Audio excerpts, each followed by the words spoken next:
And so this is what I really liked about my really good students, and what I saw in their development as well. Like they challenged me on things that they were like, I think this is better for me, or I like this process more, or I like to do it this way better, or like that master doesn't really sit with me well. Like it could be anything, but they really challenged me on it, which I do really like because they have that own critical thinking, and they started developing their own opinion early, which is kind of crucial if you want to be a really good artist, is like having your own strong opinion that you stuck to.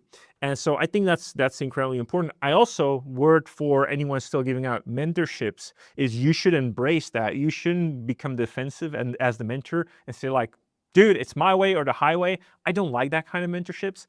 You have to, as a mentor, say like, it's my way in terms of like, you're doing my assignments now, because that's what my mentorship is built around, and that's how I'm trying to get you better and assess your skills.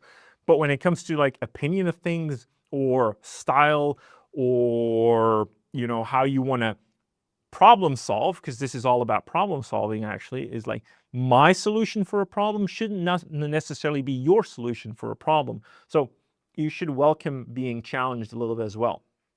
And then number 5 is they figured it out on their own, but they listened. Like they listened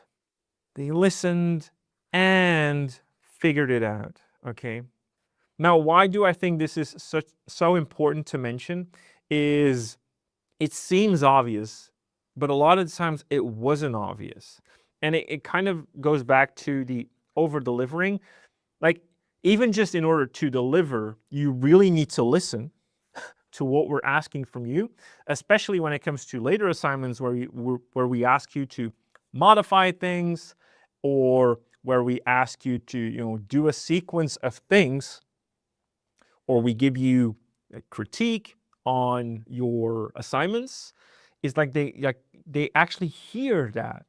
And a lot of the times, and by the way, I don't want to put this as a criticism to people that weren't necessarily good students, but I do want to say that listening is a skill in and of itself.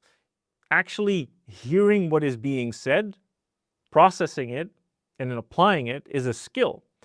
Oftentimes, and I will be guilty of this in other things in my life, is that I have a preconceived notion of how things should be. And so when someone is talking about a certain subject that is maybe within the range of my expertise, I will listen halfly, but already kind of thinking like, I know more about this than this person, which is like totally wrong on my side. So you kind of need to practice listening, processing, and applying. And I saw that with like the best students I had, is like they actively listened to when you gave them something, when you were talking about their work or processing their work, or when you were talking about next assignments on how to do it or how they could get better at it. Like they really, really listened. And one of the other questions like that, maybe it goes against asking too many questions, but okay, so I want to phrase this asking too many questions thing a bit. They were asking questions at the right time. They were not asking questions for you to figure things out for them. Now, this is very important, because I had some students that they were just asking questions for me to actually partially solve the solutions for them. And these were mostly the students that went nowhere. And it's because they kind of had this thing of like, I'm just going to get a better portfolio piece out of having Antonio help me finish this illustration. And yeah, you will end up with a better result probably than if I didn't help you with a paint over or anything like that. But you didn't really learn that much in the process. And when it comes to asking questions, it's more like, how can I help myself figure out this better? That's the right kind of questions. And so what I mean with number 5 is like they really listened and they figured things out on their own. If things got hard in an assignment, when we sat back together, they were like, hey, Antonio, I ran into some problems here and here, but I looked at this, or I looked at the tutorials you gave me, or I just looked this up here, or I saw that this wasn't really working for me, so I did it this way. I'm like, fantastic. right? That's the same thing you want from your employees, by the way. It's like you don't want them to have you fix all of the things. It's like you want them to figure it out. And that's what I saw with students as well. The ones that listened and figured it out were the ones that I knew for a fact were going places. And then number 6 is they did not copy me. Right? So they didn't copy me, which I think often is, I wouldn't say it's necessarily a good or a bad thing. I'm not going to say that here. It's just something I noticed in the students I had, and then saw like how well they developed through their artistic careers or their just artistic journeys. And it's probably, if I had to guess why I think it's a healthy thing, is because what they understood that they needed to get out of the mentorship was just principle and fundamental understanding, and not trying to copy my style. A lot of the times I would have students that just were trying to be a copy of Antonio. And like, I'm guilty of being a copy of someone else at some point, and that wasn't healthy for my development. So at some point you need to understand that you kind of need to separate yourself from that, and try to figure things out on your own and have your own voice or have your own opinion, or just trust your intuitive taste of things. And so the students that I saw that didn't really were trying to actively copy me. They were just trying to understand fundamental principles and then applying them to the things they loved. I really like that, because sometimes when people copy your style, it's almost like you're confronted with your own mistakes. So it's definitely a compliment as well, but sometimes it's like, don't copy me, I'm not that good, right? So it's something I just noticed, and it's something that I'm not giving this as advice, as like, don't copy anyone, but I'm just saying like, I noticed this in some of my best students. And then number 7, I think this is probably a massively important one as well, is they are still going. Like, what do you mean by that, Antonio? It's like, they're still doing it today. They're still drawing. And some of them are drawing a lot more than me. For instance, Jesus or Axel, 2 of my star pupils, like, they're still going active at it. Like, they're doing it every day. I'm proud of guys like Axel, who like completely developed their own style, doing their own thing. But even all of my other students like Kaio, Sarah, some of them, like they really like found their own voice, and up until this day they're still going at it strong. And I think that's almost like portraying the value of consistency. I've seen, and I can tell you, I can promise you this, almost probably a 50-50 mix, but 50% of my students at some point quit. As I'm not seeing any of their work anymore, or they're just not in the art space anymore, or they just stopped because, life gets in the way. I get that, right? I'm not judging you for that, but it's just like what I'm seeing with the students that really kind of made, turned everything into fruition and really became great artists, are the ones that, despite any mentorship, which is like a boost in confidence and to some degree skill, right, which is good, but it's not like that they afterwards dipped really hard, got demotivated, and then quit. They just kept going because they understood that it's the long game that they need to play. And some of them, I would say, play it better than me. So kudos to them. So yeah, those are the 7 things that I saw and I witnessed in my best students, and how they really helped develop their art journey. And I hope that some of these traits can help you become better as well. So, as always, happy drawing, happy painting. I'll see you in the next one.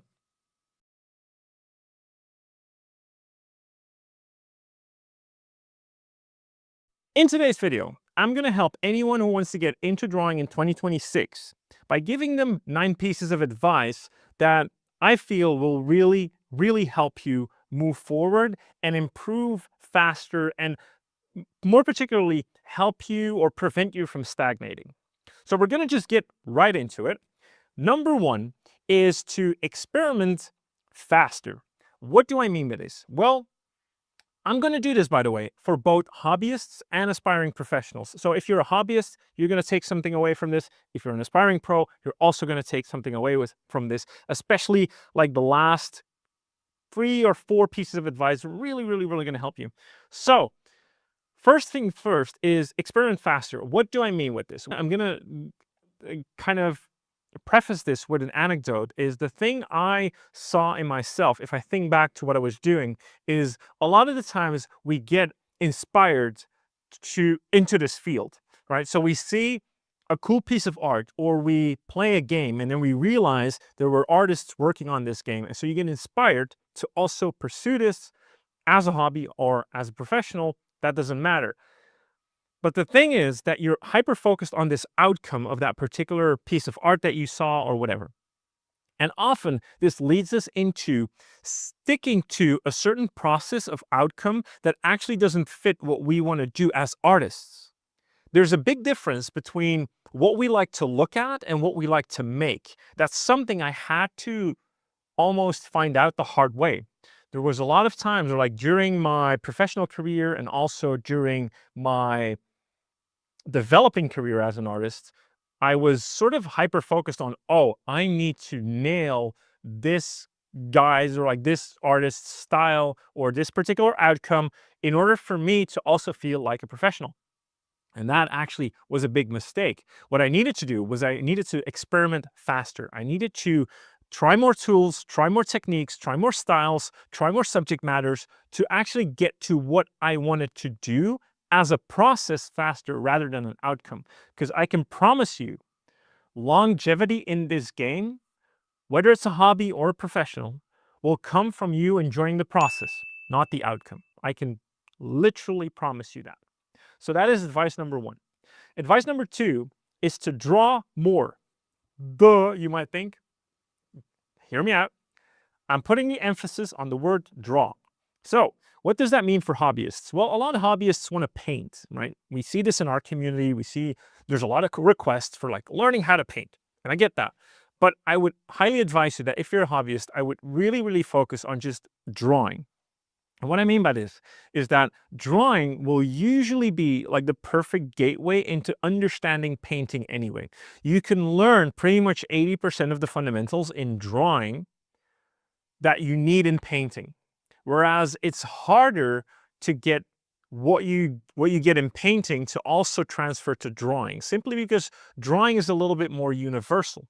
Also, painting is more expensive, not only more expensive like in the literal sense that it costs more money, especially if you want to do it traditionally, but also just in the sense like in your mind space, it's more exhausting. So it's more taxing on your system because you need to keep color into consideration. There's more emphasis on design, shapes in general, edge control. So there's a little bit more of a tax on your mind when it comes to painting that you want to avoid in the beginning. So if you're starting out, like especially if you're really starting out really early, I would focus on drawing more. Now, when it comes to you aspiring professionals, I would also draw more. But the reason I say it for you is that because a lot of you will see this necessity, or you will hear this necessity to get into 3D, right? You need to learn Blender, right? It's the first thing you'll hear these days. I don't necessarily disagree with that, right? It's a perfect tool. It really helps you, especially when it comes to just efficiency and optimization in a production pipeline. But do not do it at the expense of drawing, because drawing is your creative engine. Drawing is experimentation. It's play. This is where you ideate. Do not only ideate in 3D, because you will be limited. Actually, I like the analogy between a lot of people rely too much on reference, therefore they are manipulated by the reference, whereas in good artists actually manipulate the reference. They manipulate what they see. They draw more of what they know and what they want to see, not what they actually see. Now, a lot of the times with ideation in 3D, you also get manipulated by just the camera angle that you already have, the way it's set up, the lens that it has, the limitations of the 3D structures that are existing. You get limited by that, and therefore your ideation kind of takes a back seat. Therefore, I would suggest definitely also focus a lot on drawing more to keep that creative spark going. Number 3 is single subject marathon. Now, this is something I did wrong early on in my development as well, is that often I would I would just like learn to draw cats one day and then move on the next. Now, I quickly learned that this is not really good. There's a couple of reasons for this. I talk about this in my Dunning-Kruger video as well. But one of the other reasons is that if you only focus on a subject for a short period of time, what you're actually trying to do in that period of time is just make that thing look right or good. What does that mean? Is like you're trying to make that cat look believable. If you're doing hands, you're just trying to make believable hands, or like hands that don't at least look shitty, right? Now, when you do a single subject for a longer period of time, what you actually transfer into is, instead of trying to make it look believable, you're trying to make it look interesting. And that's when you start to become an artist. So it's this thing of artistry, this thing of creativity. You actually spark that faster when you focus on a single subject for a longer period of time. This goes both for both you hobbyists and aspiring professionals. Just focus on one single subject for a longer period of time in your development. Number 4 is to walk before you sprint. Now, this seems obvious, but for a lot of you, I still see you making this mistake. And so what I mean by this is that if you're a hobbyist, you also want to find joy in learning the fundamentals. And the reason for this is that you will, and I can promise you this, in any creative endeavor you do, there will always be moments of demotivation. Always. Actually, in any endeavor you do, but the creative field, it's like that on steroids. So it's a very fragile sort of endeavor, and therefore you will hit periods of demotivation. Now those demotivation periods will hit you harder if what you're focusing on is outcomes. If you're like into fan art because you're a hobbyist and you want to draw like chibi characters, or you want to get into anime, or you want to draw Pokemon, that's all fine and well. But if you pursue only that, and you do it at the expense of not learning fundamentals, once you hit a demotivating period, and that can be triggered by anything, right? You try to copy someone else's Pokemon design and it just doesn't work. Or you created a Pokemon, you go online and you see a much better designed Pokemon, right? Anything can trigger demotivation. However, this will be emphasized more if you're stagnating because you're not focusing on fundamentals. So you need to find joy in actually learning the fundamentals. You need to find, as a way of your process, you need to find a way to also enjoy drawing boxes or enjoy learning perspective.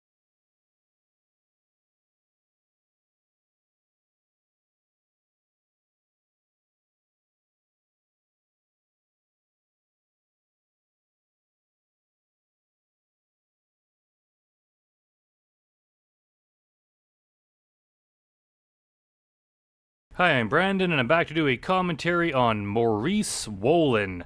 Dr. Maurice Wolin.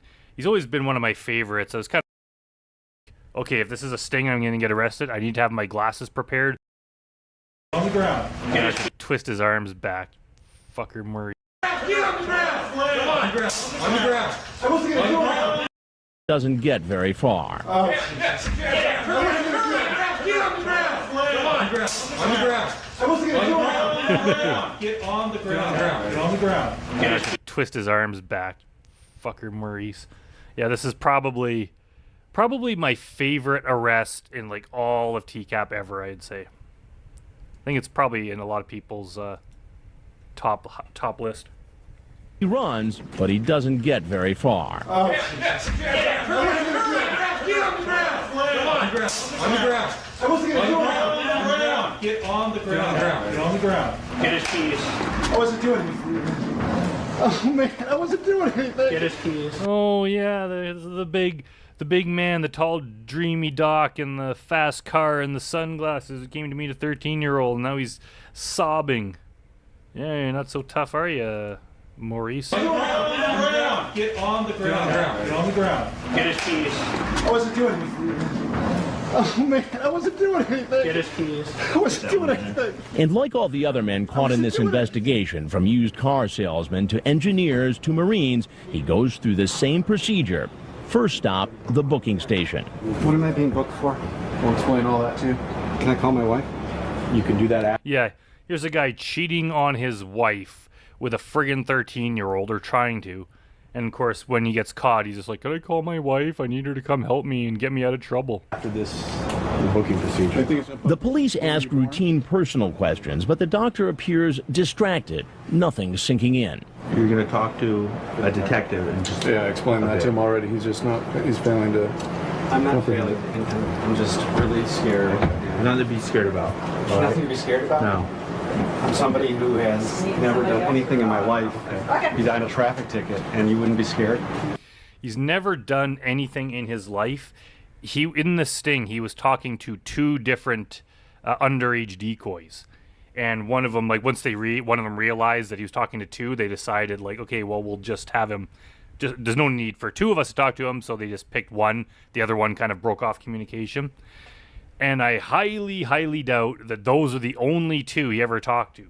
He'd probably been trying to do this for a long time. Like, maybe he never actually followed through and went to meet anyone, but he'd definitely been trying to pick up teenage girls, and he'd been talking to them and doing God knows what else. So he can't say that he's never done anything in his entire life. Like, yeah, maybe his first time being arrested, but he's been a creep for a long time. He's friggin' 48. There's no way that, like, at this point in his life, he just started having these thoughts. Like, he'd been doing this for a while, guaranteed. You're in some trouble, obviously. Yeah, I feel like I'm in big trouble, and I feel like I made maybe a mistake, but I didn't do anything. He's Dr. If you didn't do anything, then what's the mistake? If you made a mistake, it means you did something, and furthermore, it means you did something wrong. Maurice Wolin, head of clinical research and medical affairs for a pharmaceutical company, and he's not happy about seeing our cameras. I'm here in handcuffs. I have pictures being taken of me left and right. Yeah, that's what happens when you get arrested, Maurice. They take your picture and they ask you questions. I don't know what I'm being accused of. You haven't figured it out by now, Maurice? Like, are you really just, you cannot think what it possibly could be? He's then taken in for questioning by Detective Steve Nelson of the Petaluma Police Department.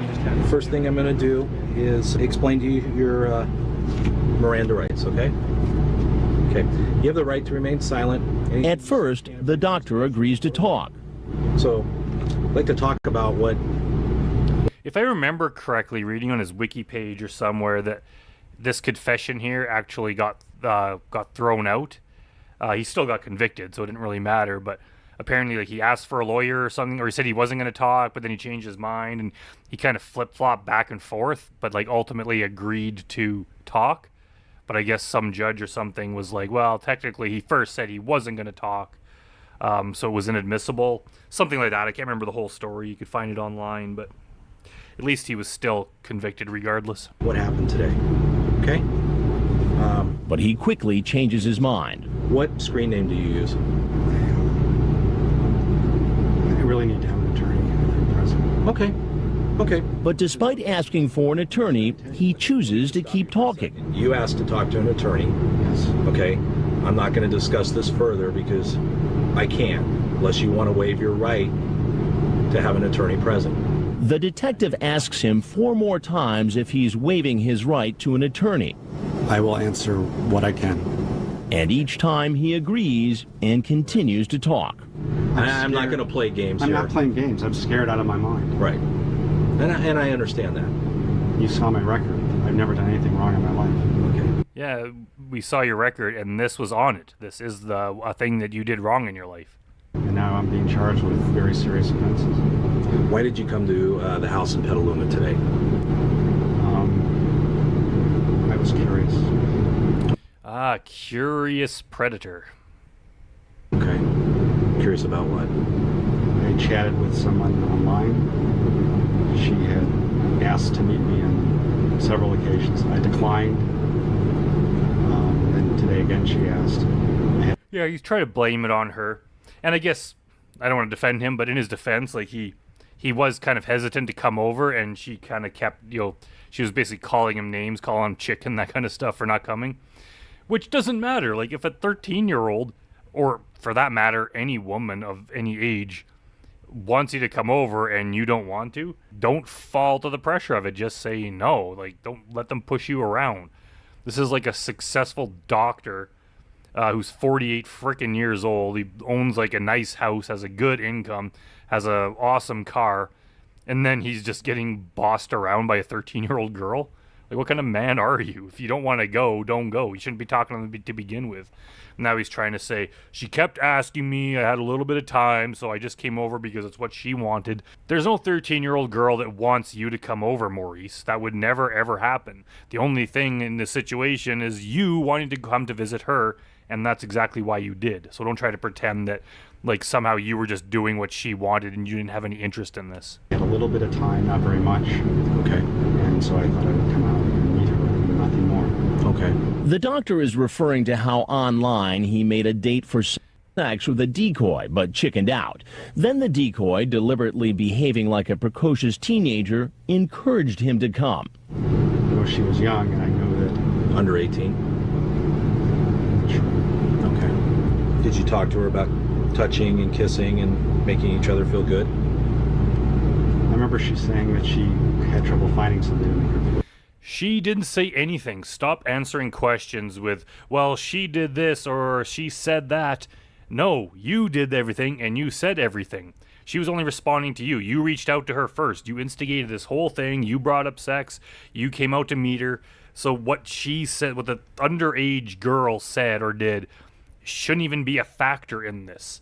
Because they could say and do what they want because they're underage. You as the grown man, it's your responsibility to say no. So, like, what the hell? I remember she said she had trouble finding somebody to make her feel good. You're telling me that just some 13-year-old girl's talking to a 48-year-old man and brought that up? That would never happen. You brought it up, and she only said that because she's a decoy, because obviously this isn't real. So don't try to blame it on her. Okay. I was playing with her. In fact, what he said online was, I work hard to make the girl feel good. I wouldn't stop until you blank over and over. Yeah, everything in his chat was just him bragging about how awesome he is, and then he shows up and he's this tall, lanky, doofus weasel man who breaks down crying when he's arrested and then tries to blame everything on the young girl. That's what Dr. Maurice Wolin is really like. And then you told her, no, I'm real, but you're under 18 and I'm over. We would have to be so careful. He would have to be careful. She could really do what she wants. She doesn't have to be careful. She's not going to get in trouble. But I told her that she needed to. I was concerned about her. She needed. Yeah, I told her that she needed to be. I was concerned about her. She needed to be careful. No, she didn't need to do anything. She could go bragging about what she did, about luring this creep over, because she is a 13-year-old. She's not going to get in trouble. It's expected that they're going to do stupid things. It's your job not to do it. You were concerned about yourself, and you needed to be careful, but you weren't, and now you're under arrest. Be careful. Okay. The only reason I came today Was to have sex with a 13-year-old. We already know that, Maurice. Don't even try to lie and say there was some other reason you drove to this particular place. I was curious, but I wasn't going to do anything. Like, what does that mean? What are you curious about? Curious what it's going to be like just to sit there and talk with her? Like, you were already doing that online. It's not going to be much more stimulating talking over text than it is talking when you're there. Like, clearly you came to do something. And even while you were there, she's like, didn't she say, I'm going to go put on my swimsuit or something? So obviously you planned on getting in the hot tub with her, which is definitely an escalation of the situation. And it's definitely even more inappropriate for a grown man to be alone with a young girl and go in a hot tub when the parents aren't around. Like, so you can't say you were just going there to talk. If you read that, you can tell that over and over again I said that both I shouldn't come, she should be careful. It doesn't matter how many times you said you shouldn't come and you shouldn't be careful. You should be careful. Both those things are true, and yes, you should not have come. But the thing is, you did. Who cares how many times you say that? Even if she, like, threatened you and said she was going to beat you up if you didn't come down there, you still can't go. In that situation, I think, she probably could beat him up. But it doesn't matter what they say. There's nothing that the young girl can do to entice you to come. You're a grown man. You just don't go. Who cares how hesitant you were? So many guys say that. Like, that's going to get them off the hook. I wasn't going to come. I knew it was wrong. Like, so? You still did it. You're talking about that you want her to take your pants off. So you can take mine off if you want. So how do you want to do it? I wasn't going to do anything. That was not appropriate. Officer Nelson, I shouldn't have talked to her. Right. Yeah, you shouldn't have. I wasn't going to do anything. So you drove 40 minutes from Piedmont to meet a... And yeah, he said he was from San Francisco. He was lying that his name was Marco. Then he said he was from San Francisco.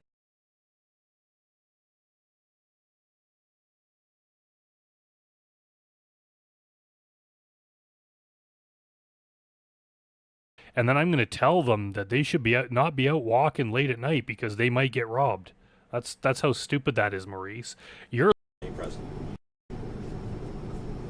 Why did you come to the house in Petaluma today? to burglarize it.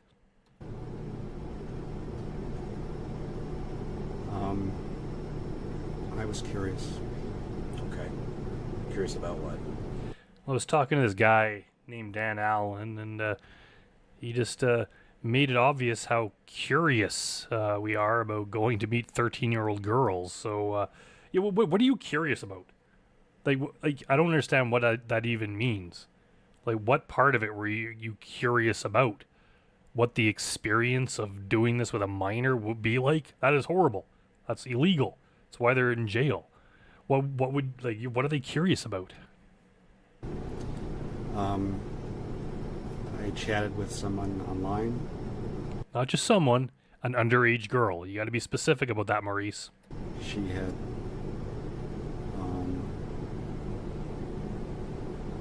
asked to meet me on several occasions.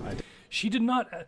These guys always do that. They always try to flip it around and make it look like they were the innocent party in this whole thing, and that it was this evil, mean, pushy, bullying young girl that was forcing them to come to meet them. No, he's the one that brought it up. They always let the predator reach out to them first. They let the predator bring up sex first, and then it's the predator that invites himself over. After the plans were made, she did kind of like pressure him, like, "Oh, I thought you were coming. What are you, a big chicken?" Because he was trying to back out. But by that time, like, he needs to be caught because he's talking to multiple decoys and everything. So it's not like she was the instigator in this. It was totally him. Declined. Then today again she asked. I had a little bit of time, not very much. Okay. Because I have to be home to pick my wife up. And so I thought I would come out and meet her and nothing more. Okay. And he's not the first guy we've seen that's had to pick his wife up and then is doing this in a short amount of time in between other errands. Like, what an asshole. So not only are you doing this horrible illegal thing, but you're also not going to be able to pick up your wife. She's going to be like standing on out on some street waiting for you to pull up, and then you're not there and you're not answering your phone, and she's going to be worried and then has to find out that this is the reason. And how old was the person you were chatting with? I'm not sure. How old did she tell you? I don't remember. You know damn right well how old she was. That was the only reason you came to see her. If she was like 30, you wouldn't be interested. The only reason you're coming is because she was the age that she is, which was 13. You don't know? You don't remember? I don't remember. I know she was young, and I know that... Under 18? Not sure. Okay. How old are you? 48. 48? Okay. Do you remember the name of the person that you were coming to visit? Willow. Willow. The male, female? Female. Female. Okay. And what location were you coming to? I don't remember the address. Do you remember the street name? I don't. It was in Petaluma. Okay. Did you write it down, directions or anything that you... I wrote it down earlier when she gave it to me. Okay. Is that in your car? I don't know. Okay. All right. And what made you think that the girl was under the age of 18? She was young. The fact that I'm a predator and I was talking to her, that's how he knew she was under 18. I don't remember exactly what she said.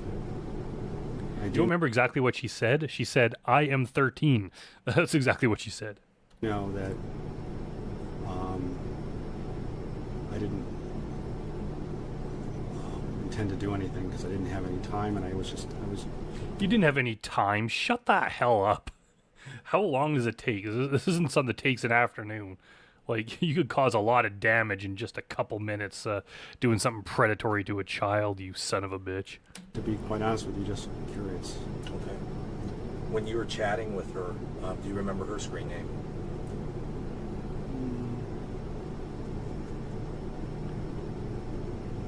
Not positive. She messaged me a couple times too.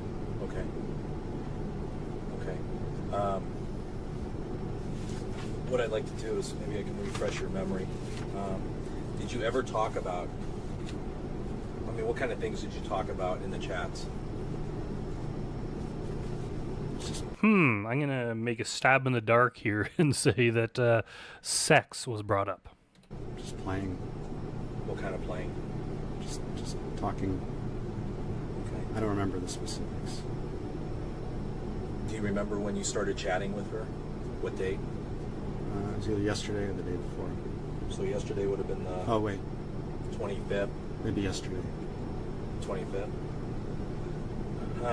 Do you remember talking to her on the 23rd of August? So that would have been Wednesday? No. Okay. Did I? Yeah, there's chats here. Perhaps he's getting them confused with the other decoy he was talking to. You're talking tall, dreamy, /Doc. That's you. Okay, talking with Willow Filipino. I don't remember it being on. She wanted me to come visit her, Okay. and I didn't want to come.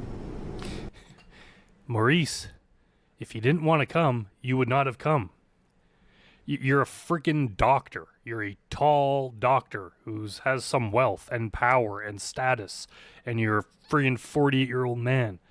This 13-year-old girl, regardless of how badly she wanted you to come, should have had no impact. You shouldn't have been talking to her to begin with. How is she pressuring you into coming? Even if she really, really wants you to come, you just say no thanks, delete, block. It should not even like affect your day at all. Like, why are you even talking to this person? And then you try to turn around on her like, oh, she just pressured me to come. I didn't even want to. If you didn't want to, you wouldn't have done it. And if you did, you're guilty because you showed up. What name do you use besides Tall Dreamy Doc? Do you use another name? Like a false name that you use when you meet people? I think Tall Dreamy Doc is a false name. I have a nickname. What's that? Mo or Marco. Marco? Okay. And then if you told her that you were... And he's like, Maurice is kind of a dorky name, so I'm going to call myself Marco because that sounds cooler. Marco in San Francisco, that would have been accurate? I suppose, yeah. Okay. Then on August 24th, you're chatting with her, and you tell her, I'm Marco, by the way, in San Francisco. She said, thanks, I'm Willow. Okay. I'm in the 707. I'm 13, female. What's your ASL? And then you say, oh, goodness, I'm 29, sorry. 29. Maurice, you're a rough 48. There's no way in hell you're 29. Is that accurate? I don't remember. But would that be accurate that you... I don't remember. I mean, does anybody else use your computer? I don't know. I don't remember those Yeah, Kevin from the base uses his computer. words. I don't remember her Okay. age. But obviously you knew she was under the age of 18, so I knew that knew she was somehow. young. Okay.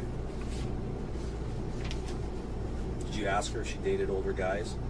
I don't remember. Did you talk to her about touching and kissing and making each other feel good? I remember she saying that she had trouble finding somebody to make her feel good. Okay. I was playing with her.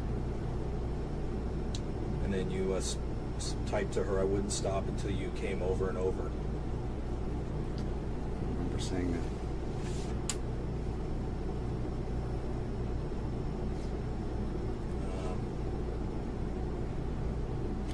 You talked to her about kissing her chest. I don't remember. Officer Nelson, can I call my wife? Okay. We've already been through this. No. Be able to call her when we're done. Okay.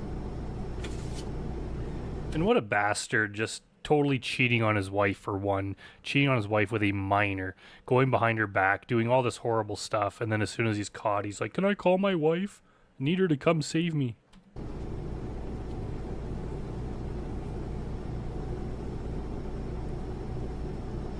Unless he's hoping that he can speak to her first and give his own spin on the story in case somehow she catches wind of this before he gets a chance to talk to her. That's a possibility. So do you remember when she gave you the address of where she lived?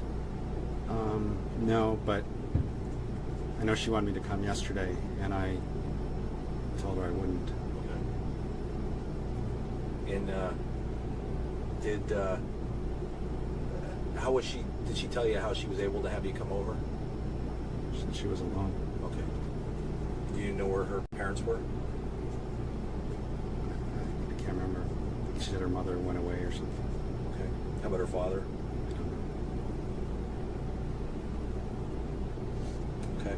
She begged me to come over. I mean, I don't know how. Oh, she begged you, did she? This girl so badly wanted this tall, lanky doofus to come over to her house that she just begged you. She just couldn't resist. Dr. Maurice Wolin. Maurice, something tells me that you had a large part to do with this, and the girl really didn't want you to come over. I mean, if you read, when I told her I wouldn't come, she said she was begging me to come. Okay. On August 24th, so that would have been Thursday. You said, Willow, I would like to, but I could get in trouble. Meaning, for her coming over. Okay, so that's accurate. You said that? I don't remember. Okay. And then you told her, no, I'm real, but you're under 18 and I'm over. We would have to be so careful. I don't remember saying that, but I told her that she needed to be, I was concerned about her. She needed to be careful. Oh, Maurice, you're concerned about her. You are free to go, sir. You are a true American hero. You were concerned about this girl that's 13 years old that you were talking to sexually. You were concerned about her. Do you remember talking to her or asking her, do you like the French? I don't remember. Okay. Did you ever see a picture of her? I think she has pictures. Okay. No. So you commented about her body looking pretty hot? Yeah. Okay. I don't remember. And then you asked her what bra size she wore? And she said 30B, but it's kind of big on me right now. I'm still growing.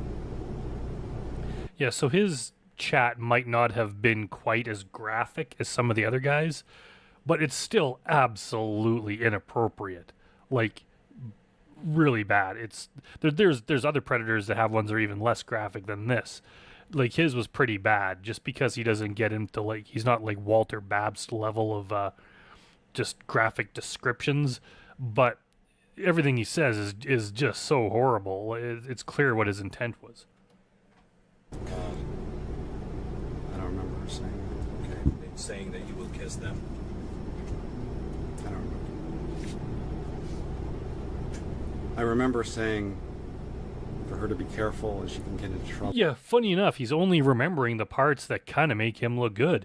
I remember the part where I was telling her to be careful. The only thing she has to be careful of, Maurice, is predators like you. That's the only thing she has to be scared of. Well, she shouldn't be doing this. Okay. And that's why I didn't come. Yeah, so you're doing something horrible to a person, and then you're telling them that they should not be doing this.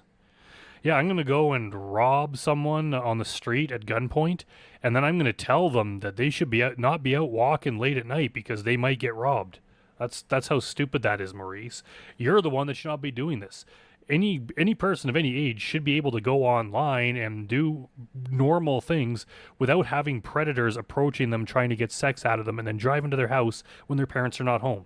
It is always up to the adult not to do that. You can't do that and then tell them that they shouldn't be doing their part of it when they're not really doing anything about it. They're not doing anything. They're just talking to another human being. You're the one that's turning the conversation sexual and then trying to drive to their house when they're alone so you can carry out all the things you want to do. Fuck you, Maurice Wolin. And the only reason I came today,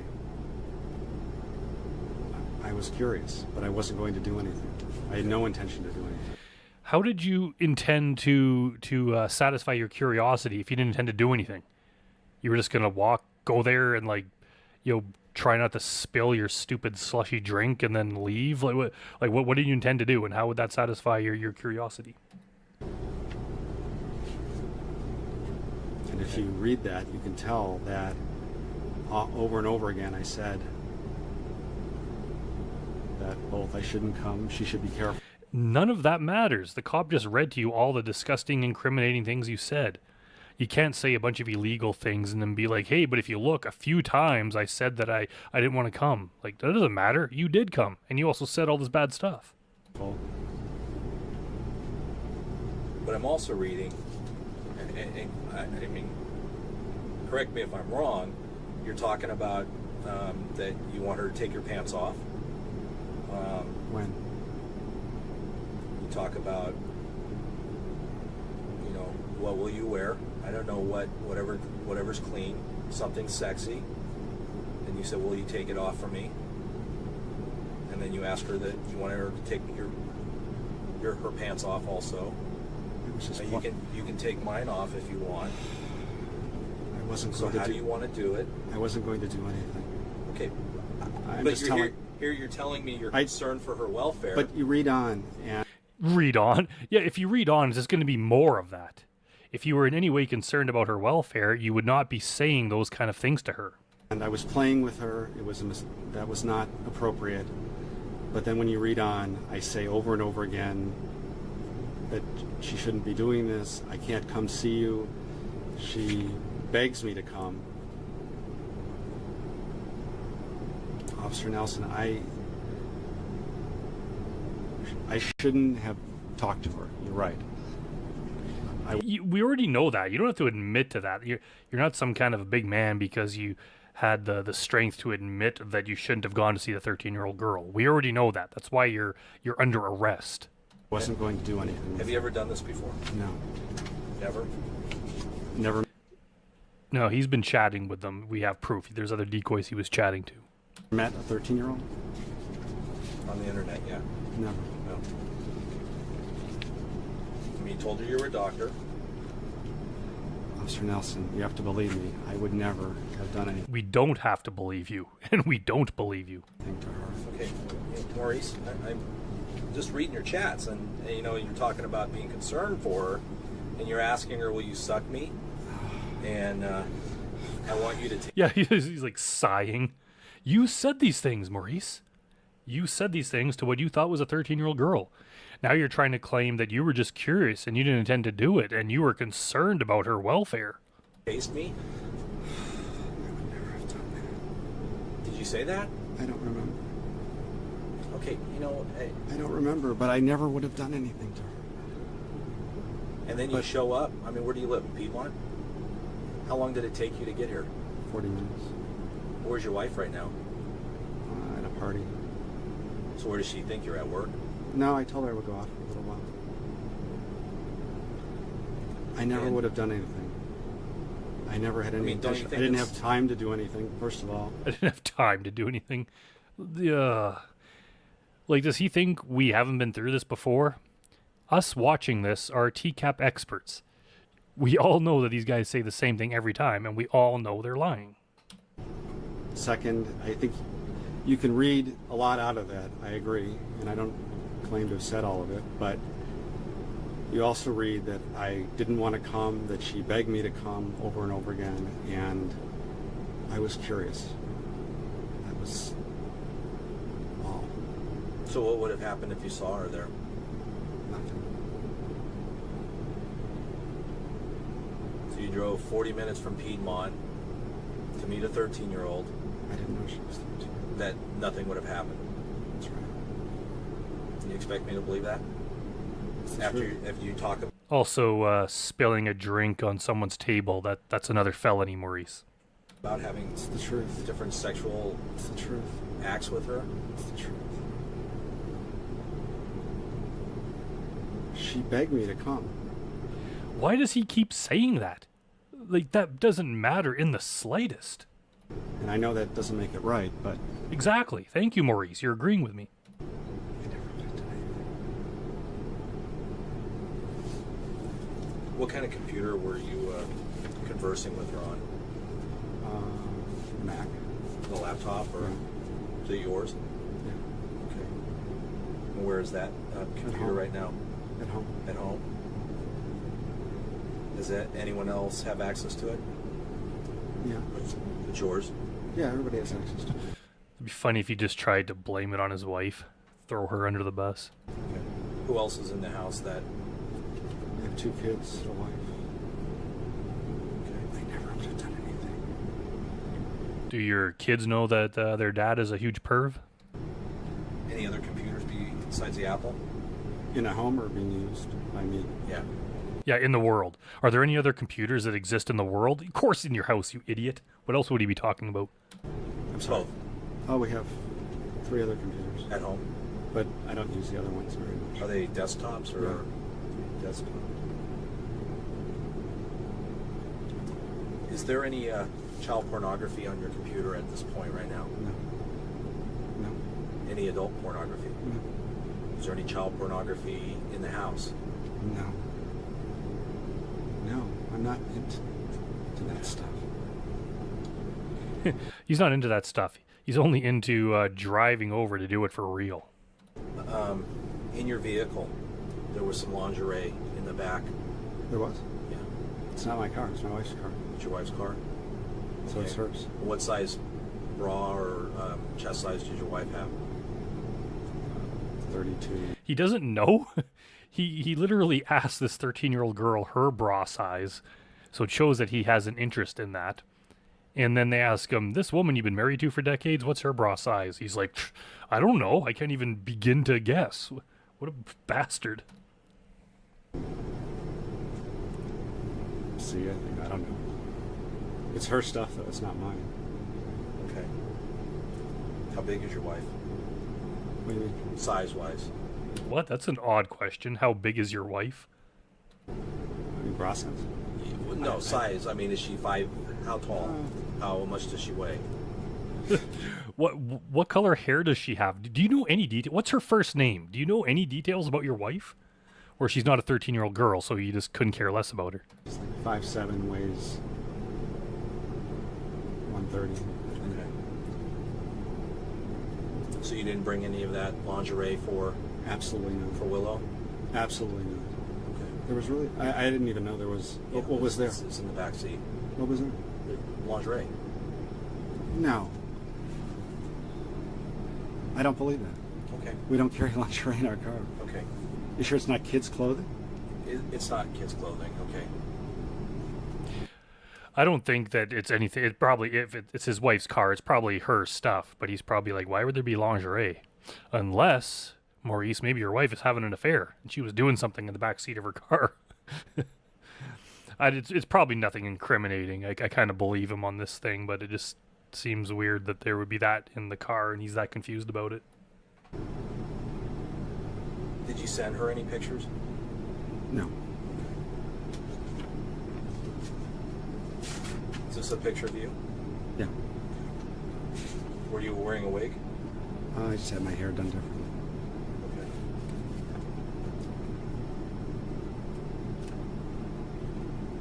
Okay. When can I speak to an attorney? So at this point, is there anything else that you'd like to talk about?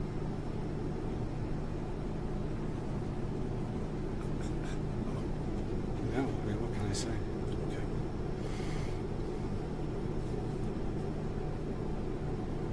All right. The time's approximately 14:38. We're going to conclude the interview. Can I call my wife? I'll walk you over to the trailer. Boy, this guy is really anxious to call his wife. Honestly, that would, if I was in his position, that would be the last thing I want to do. I'd be like, is there any way you could just lock me up right away so that I don't have to talk to my wife?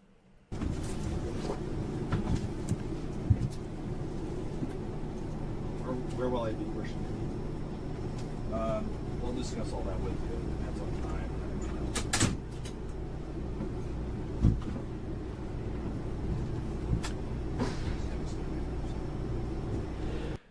All right, I think that's the end of it. So yeah, I guess that was that was kind of interesting. He's just, he's one of the more popular predators on this show, and he gets brought up a lot. It's quite a popular segment. He's probably the biggest star, I believe, of the Petaluma sting. If there's someone bigger, let me know, but I'm pretty sure he's the one. Well, anyways, thanks for watching, everyone, and I'll see you all next time.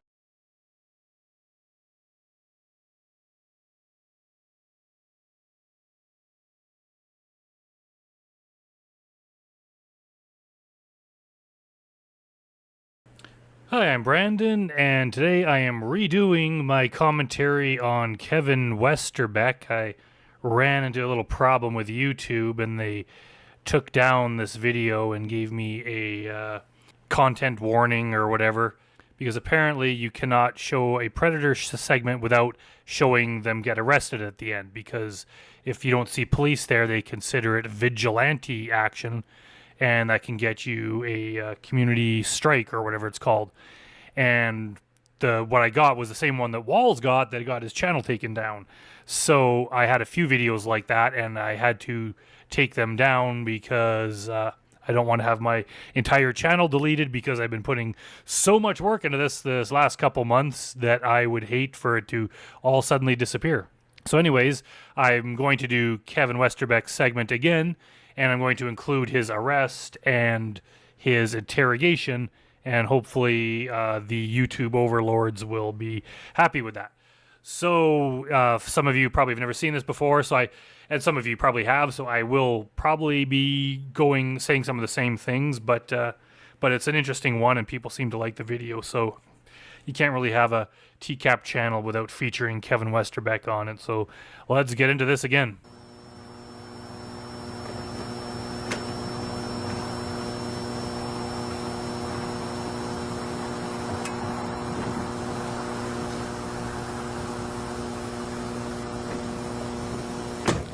I wonder if Kevin Westerbeck was not so short like he is, if he would be as like popular of a predator as he is. It just adds to it that he's just the strangeness of the fact that he's this short.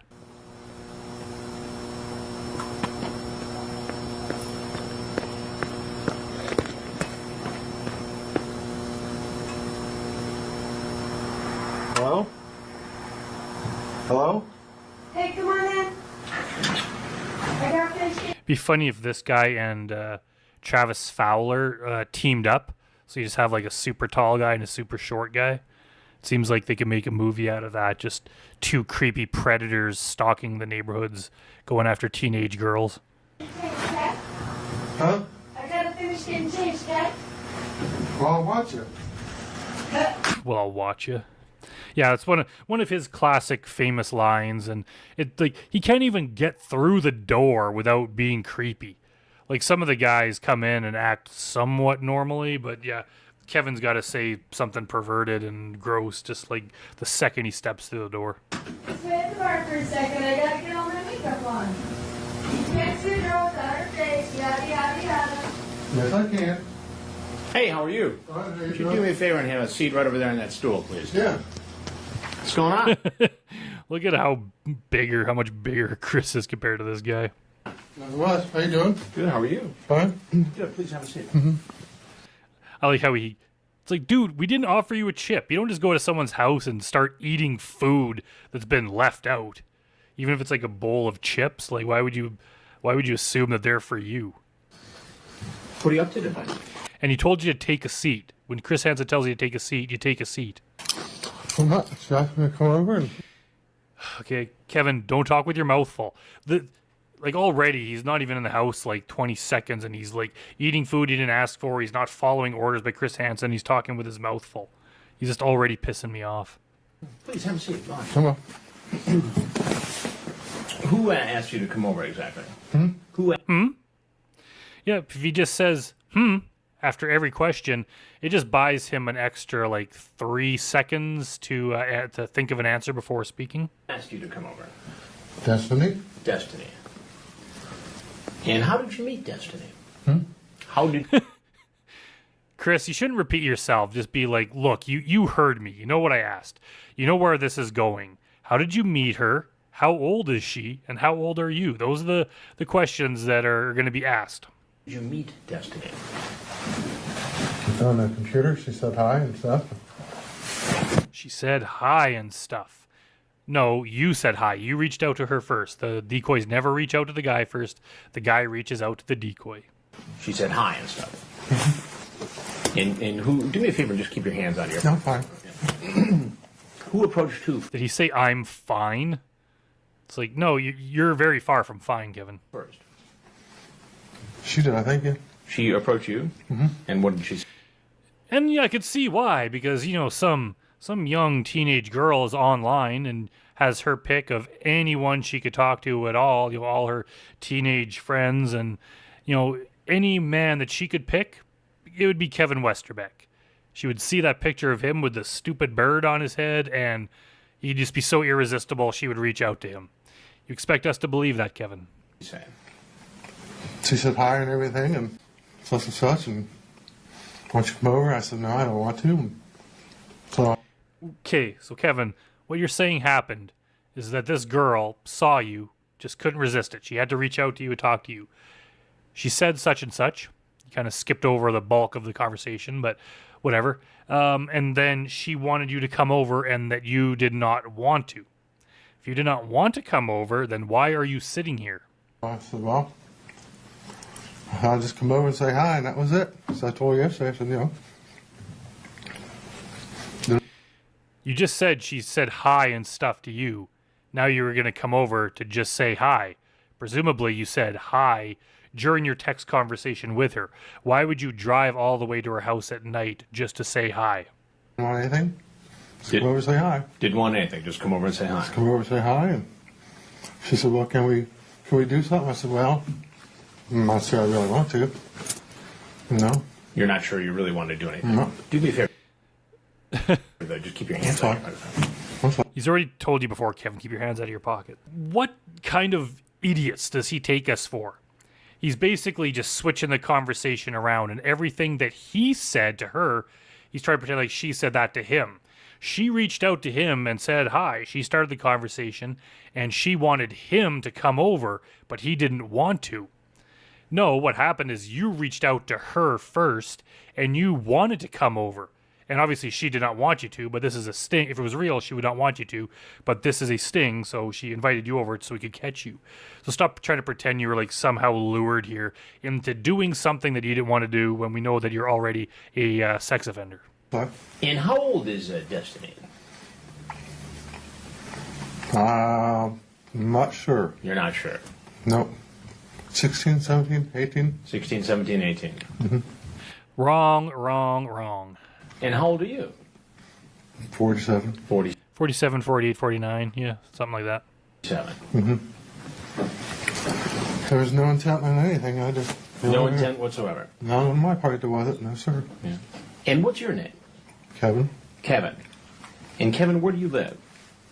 In New Lebanon. In New Lebanon. Mm-hmm. Is he roommates with Jeff Stacey? I'm sure there's more than 2 people in New Lebanon, but it would be funny if they knew each other. The problem is that Destiny is not 16, 17, or 18. Okay. And she told you that.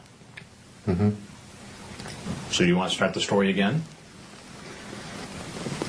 I don't really remember the whole thing. Why don't you try to remember it for me? You don't remember the whole thing? Like, I don't know how long they were talking. It might have just been this one day or a few days. But how could you not remember? How could you not remember the important details, such as how old she is? I remember that she said her grandma was gone or something, and I was going to go. Like, he just thinks if he adds words such as, or something, or whatever, and such, just kind of things like that, it like muddies the intent a little bit. Rather than saying, she said hi. She said hi and stuff. He's just trying to like soften the blow of it by making it look like whatever, she did this or something like that. Like none of this is a big deal. It's like, no, you know exactly what you did. You thought about it a lot and you had very specific intentions with it. Home, and she kept calling and said, please come over, please come over. I said, well, I'll come over just a little bit and I'm going home. That's it. And what did you talk about online with Destiny? What she did, what I did. Like what? I don't remember the conversations. So you don't remember this conversation, yet this girl was so interesting that you were willing to drive over to her house just to say hi to her, even though you can't remember anything you talked about. Obviously, you remember the address because you came here. Did you talk about sex? Generally speaking, she said, "Can we take a shower together?" And I don't know. Didn't. Yeah, I haven't read his chat log, but I guarantee she did not ask or want to take a shower with you. You probably brought that up. Say yes or no or anything. When did you start talking to her? Gosh, I don't remember. A few days ago, something like that. A few days ago. Last week or something. Yeah, a few days ago or something, last week or something. Just such and such. Yep, just everything's confusing. Just act like, oh, it's no big deal. I can't really remember. This is not a big deal. Like, they're going to find all these things out, and none of it really matters, tell you the truth. All that matters is she's underage, and you came over after having a sexual conversation with her. And what do you do for a living? Work at Right Pat. What do you do at Right Pat? Finance. In finance. Mm-hmm. Now, the only problem with your story is that I have the transcript of your conversation. Mm-hmm. So I know exactly what you said to her and when you said it. Mm-hmm. Stop saying mm-hmm, mm-hmm.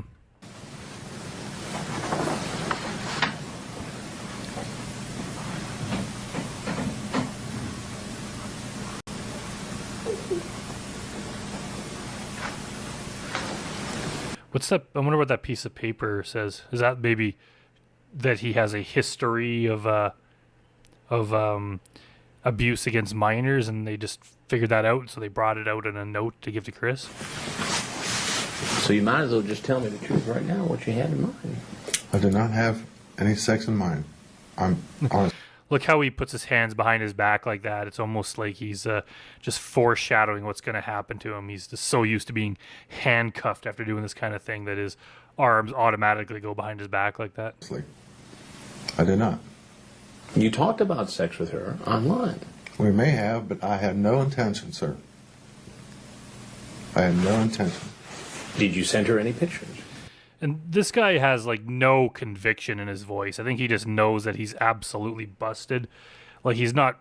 It sounds like he's not even trying to convince him. He's like, I had no intentions. I didn't. I had a picture online of me and a bird or something head on my shoulder. That's it. Yeah, we're well aware of that stupid picture.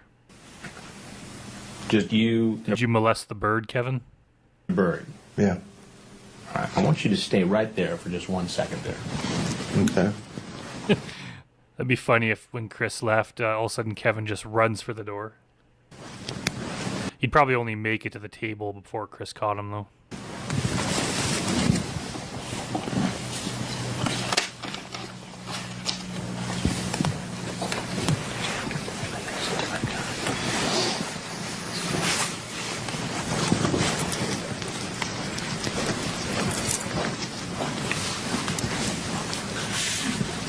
So that's the picture you sent?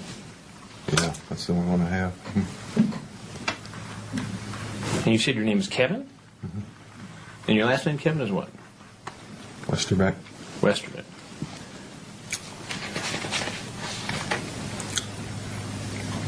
Now, Kevin, you've had some contact with the law before. That's correct. Tell me about that.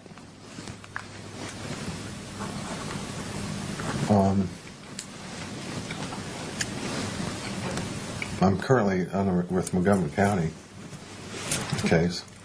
And what kind of a case is that?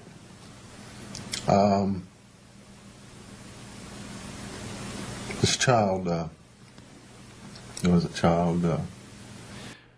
Well, if it starts with that word, anything that comes after is going to be something horrible. I forget what it is. You forget what it is. You cannot remember what you are going to prison for starting in a few days. Child solicitation? No. Oh, that one. Oh, yeah, in Fairborn. In Fairborn. Yeah. And why don't you tell me what you did, Kevin? I didn't do anything. What were you accused of doing?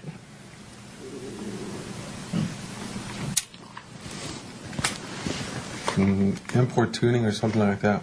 Importun.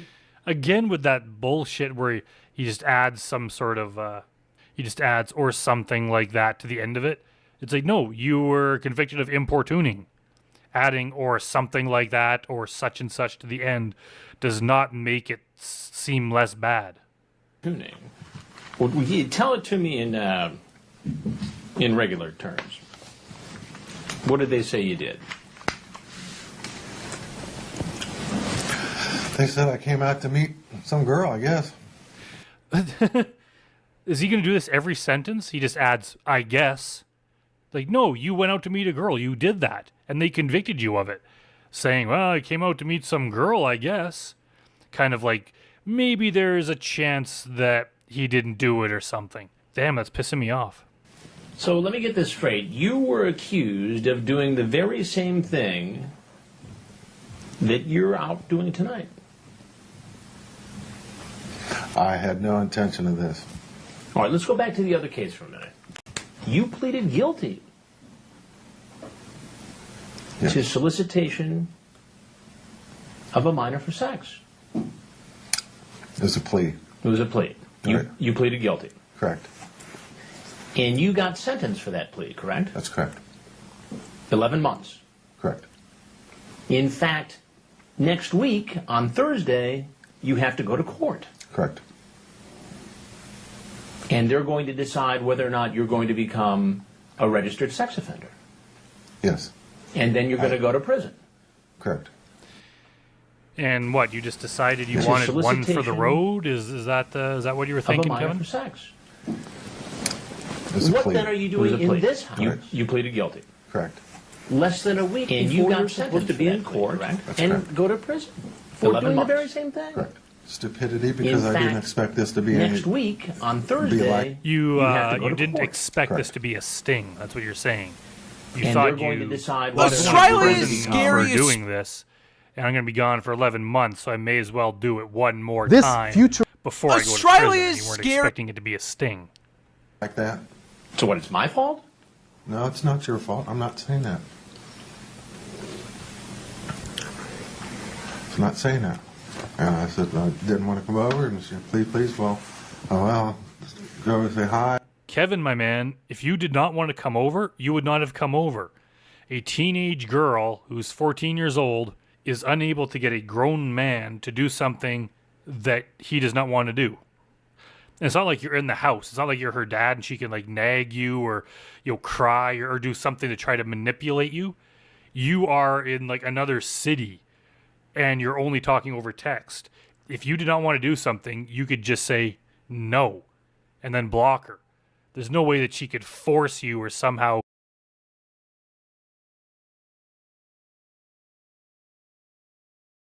So, an ugly truth that no one wants to hear, but everyone should, is that knowledge is basically useless.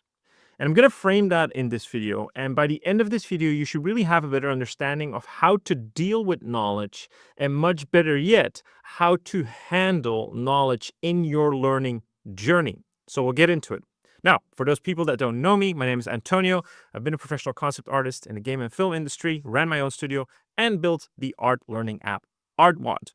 Now, it's not a coincidence that I'm saying this. It's also not ironic that I'm talking about knowledge and then seemingly selling you knowledge through ArtWand, which I'm not. And I'm going to explain that in this video exactly, because that is the big problem in today's age, is that there is too much knowledge. So when we label these ages throughout history, at some point we said we're living in the information age. And a lot of people still think we are, but we are not, or we shouldn't be.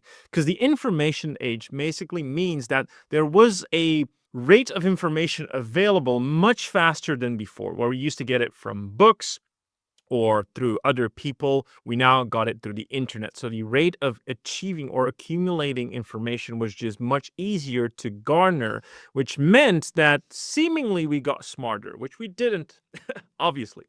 And the reason that is because of a term called epistemology. Now, epistemology, what it is in layman's terms, is the belief that you can possess knowledge without doing the work to understand it. I'm going to repeat that. It's the belief that you can possess knowledge without doing the work to understand it.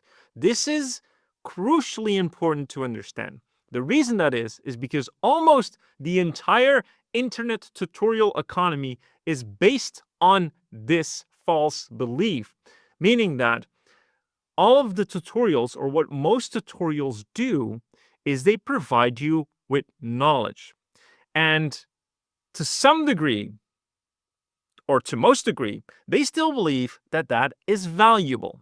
And it is not. It's the biggest reason we are getting rid of courses at ArtWand. And so that's why I said it feels ironic that a guy who has a learning platform is talking about this, but we don't actually offer knowledge anymore in the traditional sense of just throwing knowledge at you.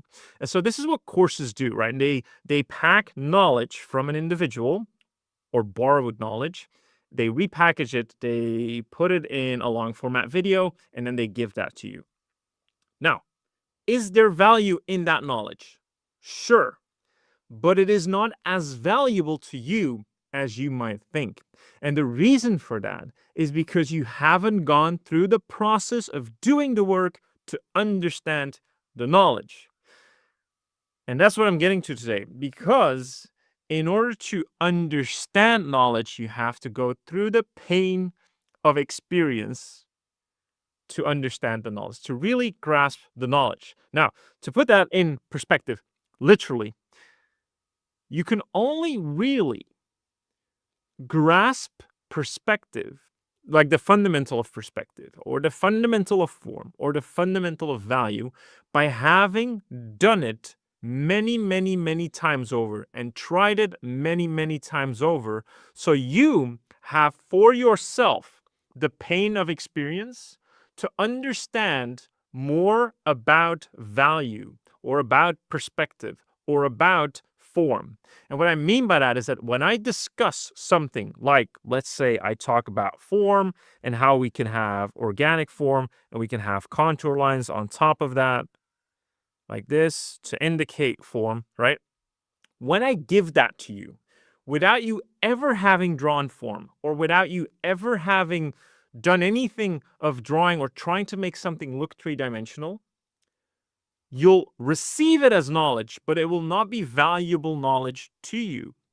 You need to have done this, tried this, failed this many times over. And then one of the pieces that I share in terms of value, in terms of knowledge, will become valuable to you because you understand, or you have gone through the pain of experience to understand that what you were doing was wrong, and this piece of information helps you correct your experience. And so this boils down to me basically saying you have to have 80% application, 20% knowledge. That's exactly the reason why at ArtWand we right now have the roads. We do it different than anyone else in the world when it comes to proper art learning. We don't shower you with tutorials. We don't shower you with knowledge, because knowledge might seem valuable, but it is not. What we're selling you is pain. And that's not an easy sell. It's definitely not an easy sell, but it is the right thing to do when it comes to making people understand stuff, and the testimonials we get both here on YouTube and in our reviews and in the Discord speaks, volumes. It speaks volumes in terms of people finally understanding stuff. And the reason they finally understand stuff is because we give them a little bit of knowledge, and then they have to apply it many times over. And because they have to apply it many times over, that little piece of knowledge becomes valuable because they go through the pain of experiencing it. And then we can introduce a new piece of knowledge that is complementary to what they've been applying. And so in our roadmap, we keep sort of this very simple template of knowledge going through a lot of application of, in this case, what we do with puzzles, back to a little bit of knowledge, and then again a lot of assignments to apply it, and then a little piece of knowledge again. And then we can do that for easy things, or we can do that for harder things as well. Of course, the harder it gets, the more you have to apply. That speaks for itself. But I actively resented courses because all in all, they're not as valuable as you might think. So I believe the entire sort of course industry will collapse.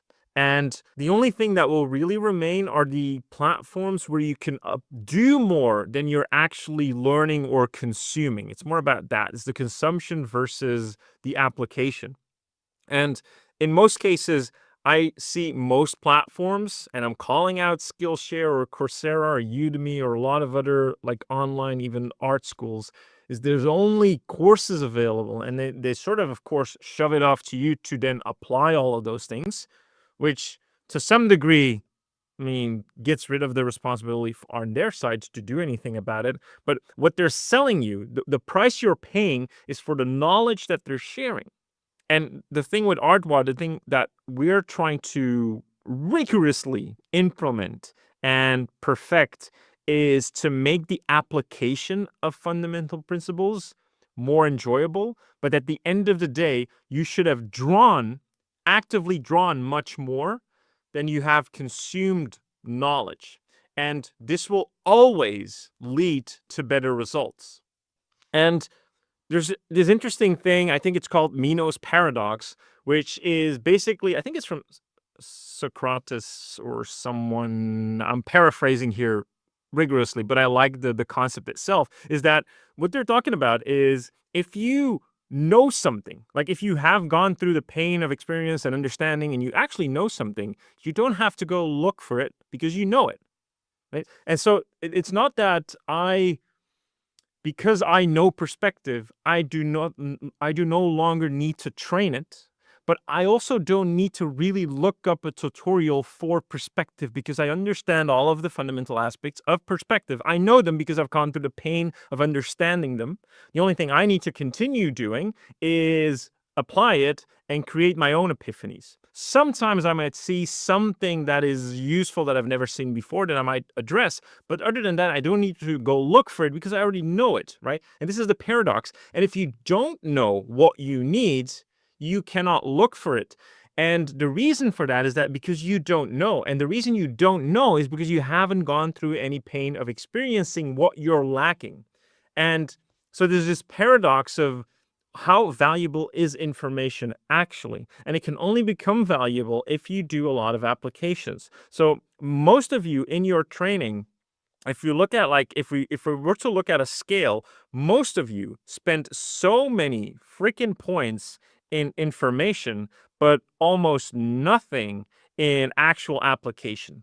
So your rate of learning is completely imbalanced because you're constantly consuming information without actually trying to apply that information. And so you've heard me repeat this in many other videos where I say, if you're watching a tutorial, exhaust it to the nth degree, where you just take one piece of concept that they mention and you apply it over and over and over and over, because only then you will truly understand the concept, or it will reveal a lack of knowledge within that concept, and then you can look for things more specifically. And because of this, I've always advocated for the fastest path to making cool characters or ending up with cool art, ending up with anything basically, is not me explaining to you how I draw this character, because I'm sharing a lot of knowledge at once, and you're not even going to retain half of it. You're not even going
You?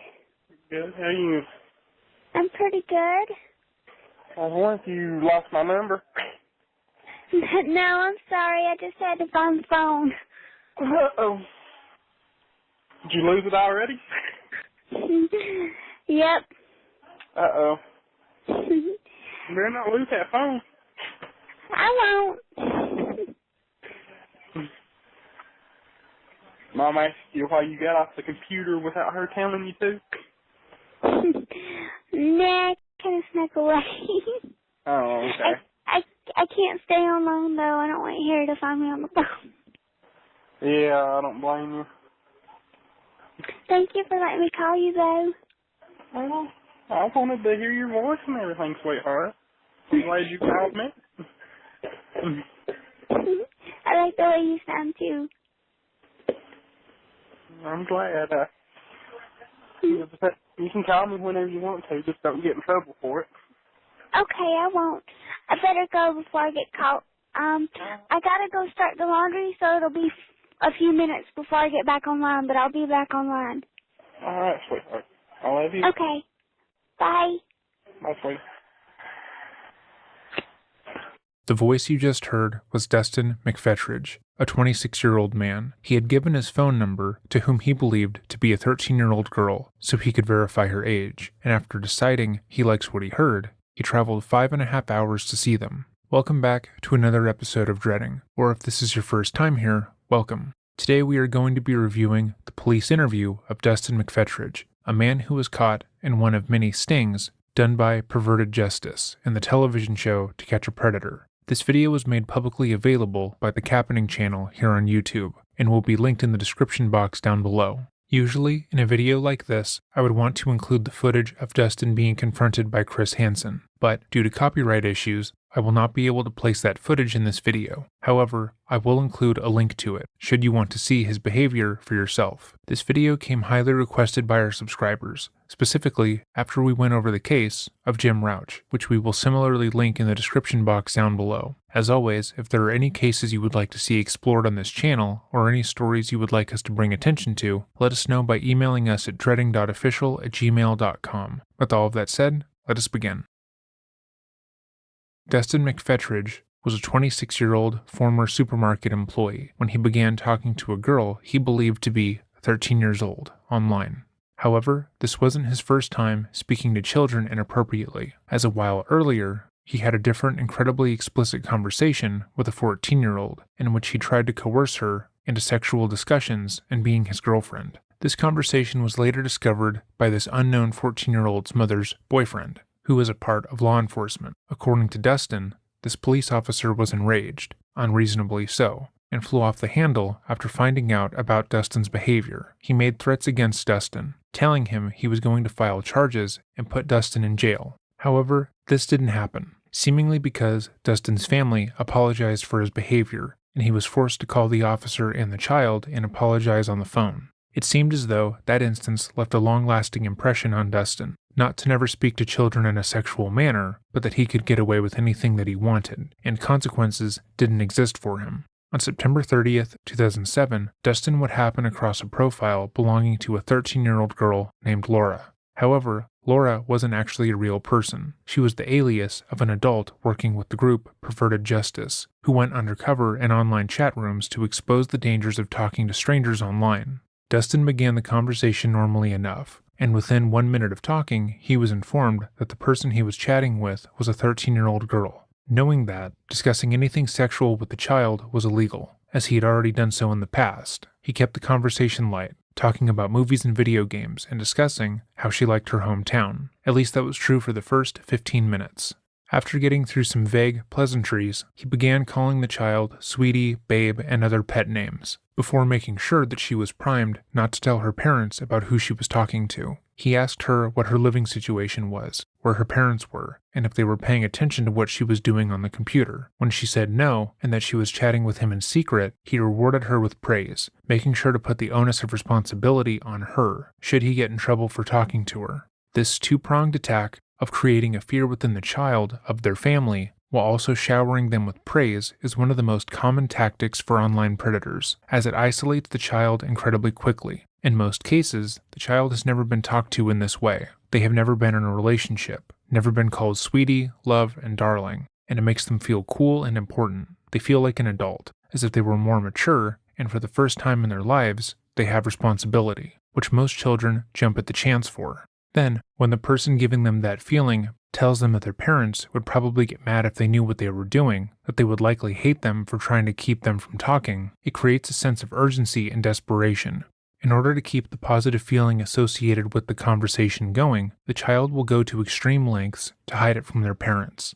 They will learn how to delete their internet's history. They will give out their home address so they can accept expensive gifts, like burner phones, to talk to the person undetected, and they will act out of their best interest because they are a child and don't know any better. And immediately, that is what Dustin has done. Dustin entered this conversation knowing how he was going to proceed. He knew how to manipulate young girls, how to isolate them away from their families, and how to get them on the hook for him, so to speak. And shortly thereafter, he began sending the decoy 13-year-old girl a kissing emoji, and telling her that he wished he could kiss her in real life. He told her that he loved talking to her, that she was his favorite part of the day, and within the span of 5 conversations, he was pressuring her to take her mother's digital camera and take naked photos of herself to send them to him. In that time frame, he also asked for her address, which she directly denied, saying she knew she wasn't supposed to tell him that. The decoy stated that she had never had someone tell her they liked her before, and that she didn't know what to say to him in response. So he upped his game, telling her that he liked her as more than a friend, and wanted her, someone he believed to be a child, to be his girlfriend. He immediately followed up that question with asking her what her bra size was, and what kind of panties she wore, providing her a list of acceptable answers. Following that exchange, he officially tells her that he's falling in love with her, and asks her if she will let him take her virginity. He is forced to ask this question multiple times, as the person portraying the child makes it clear that she doesn't know what he's talking about, which he states makes him excited. He asks for her address directly after telling her this, and she ignores his question. But it's clear that he wants to see her in real life, and he wants to make the heinous things he is talking about a reality. As the conversation continues, Dustin begins to undermine her parents even more, saying that even though she likes him, they won't because they think he's a predator. He's going as far to tell her that she is starved of attention, specifically because she doesn't get enough love from her parents, and only has him to rely on.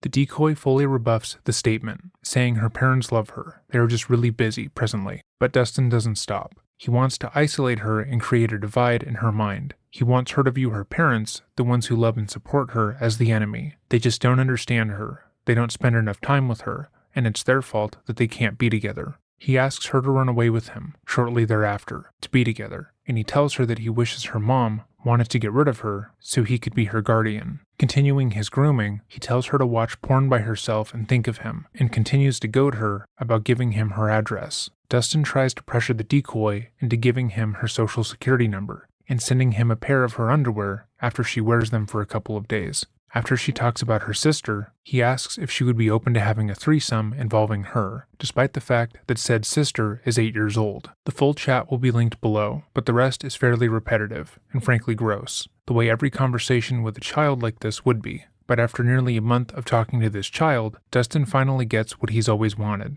her address. She tells him that her mom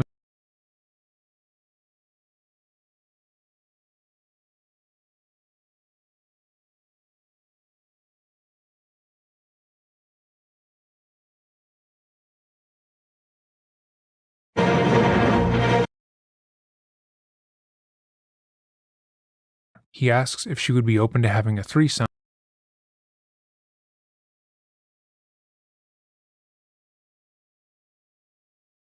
Hi, I'm Brandon, and I'm back to do another ticket. We're just gonna go there, and try not to spill your stupid slushy drink, and then leave. What do you intend to do, and how would that satisfy your curiosity? And if you read that, you can tell that over and over again I said that both I shouldn't come, she should be careful. None of that matters. The cop just read to you all the disgusting, incriminating things you said. You can't say a bunch of illegal things and then be like, hey, but if you look, a few times I said that I didn't want to come. Like, that doesn't matter. You did come, and you also said all this bad stuff. But I'm also reading, and I mean, correct me if I'm wrong, you're talking about that you want her to take your pants off. When? You talk about, you know, what will you wear? I don't know, whatever's clean, something sexy. And you said, will you take it off for me? And then you asked her that you wanted her to take her pants off also. It was just You can take mine off if you want. I wasn't So going how to do you want to do it? I wasn't going to do anything. Okay. I'm But just you're telling. here you're telling me you're concerned for her welfare. But you read on, and Read on? Yeah, if you read on, it's just going to be more of that. If you were in any way concerned about her welfare, you would not be saying those kind of things to her. I was playing with her. That was not appropriate. But then when you read on, I say over and over again that she shouldn't be doing this. I can't come see you. She begs me to come. Officer Nelson, I shouldn't have talked to her. You're right. We already know that. You don't have to admit to that. You're not some kind of a big man because you had the strength to admit that you shouldn't have gone to see the 13-year-old girl. We already know that. That's why you're under arrest. Wasn't going to do anything. Have you ever done this before? No. Never? Never. No, he's been chatting with them. We have proof. There's other decoys he was chatting to. Met a 13-year-old? On the internet, yeah. Never. No. I mean, you told her you were a doctor. Officer Nelson, you have to believe me. I would never have done anything We don't have to believe you, and we don't believe you. to her. Okay, Maurice, I'm just reading your chats, and you know, you're talking about being concerned for her, and you're asking her, will you suck me? And I want you to take... Yeah, he's like sighing. You said these things, Maurice. You said these things to what you thought was a 13-year-old girl. Now you're trying to claim that you were just curious and you didn't intend to do it, and you were concerned about her welfare. Taste me? I would never have done that. Did you say that? I don't remember. Okay, you know, I don't remember, but I never would have done anything to her. and then you show up. I mean, where do you live? In Piedmont? How long did it take you to get here? 40 minutes. Where's your wife right now? At a party. So where does she think you're at work? No, I told her I would go out for a little while. I never And- would have done anything. I never had any mean, don't you intention. I think didn't it's- have time to do anything, first of all. I didn't have time to do anything.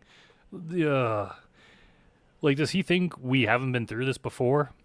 Us watching this are TCAP experts. We all know that these guys say the same thing every time, and we all know they're lying. Second, I think you can read a lot out of that. I agree, and I don't claim to have said all of it, but you also read that I didn't want to come, that she begged me to come over and over again, and I was curious.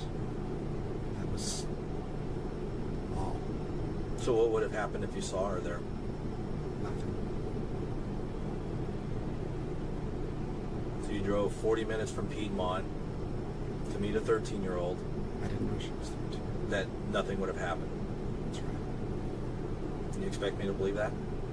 That's the After truth. you talk about Also, spilling a drink on someone's table, that's another felony, Maurice. having It's the truth. different sexual It's the truth. acts with her. It's the truth. She begged me to come. Why does he keep saying that? Like, that doesn't matter in the slightest. And I know that doesn't make it right, but Exactly. Thank you, Maurice. You're agreeing with me. I never would have done anything. What kind of computer were you conversing with her on? Mac. The laptop or is it yours? Yeah. Okay. And where is that computer home. right now? At home. At home. Does that anyone else have access to it? Yeah. It's yours. Yeah, everybody has access to it. It'd be funny if he just tried to blame it on his wife, throw her under the bus. Okay. Who else is in the house that? I have 2 kids, a wife. Okay. I never would have done anything. Do your kids know that their dad is a huge perv? And asking her, "Will you suck me?" and I want you to take. Yeah, he's like sighing. You said these things, Maurice. You said these things to what you thought was a 13-year-old girl. Now you're trying to claim that you were just curious and you didn't intend to do it.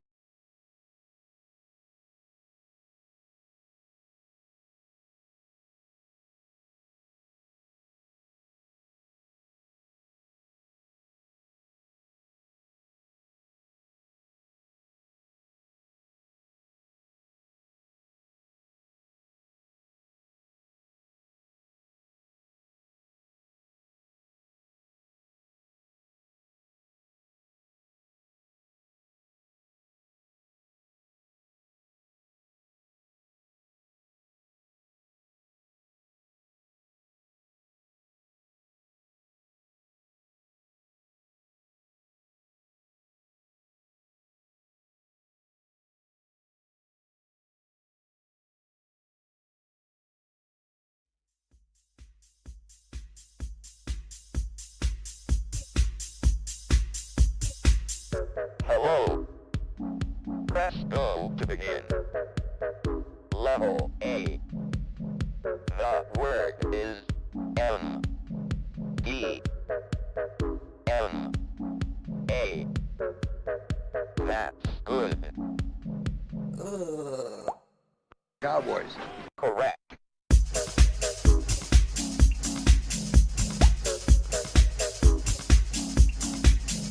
Correct.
Nein, danke.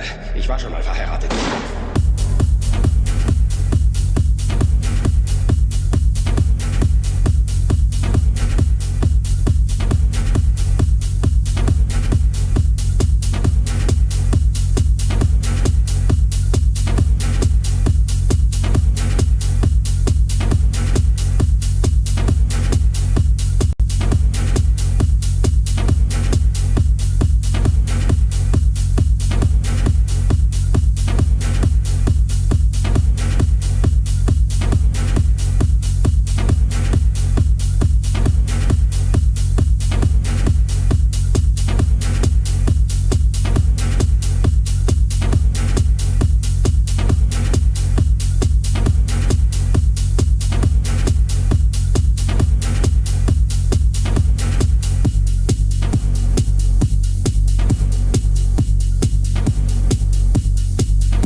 fuck with us. Nah, you don't really want to fuck with us.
Neil Armstrong, 38-year-old American standing on the surface of the moon on this July 20th, 1969. One small step for man, one giant leap for mankind.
Sie verwandt ein Gefühl von Sinn und Gemeinschaft. Es zuzulassen erfordert eine Unmenge an Vertrauen. Bei den meisten von uns ist es schon vor langer Zeit zerstört worden. Aber ob es uns nun gefällt oder nicht, wir brauchen einander. Sehr sogar.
Thank you.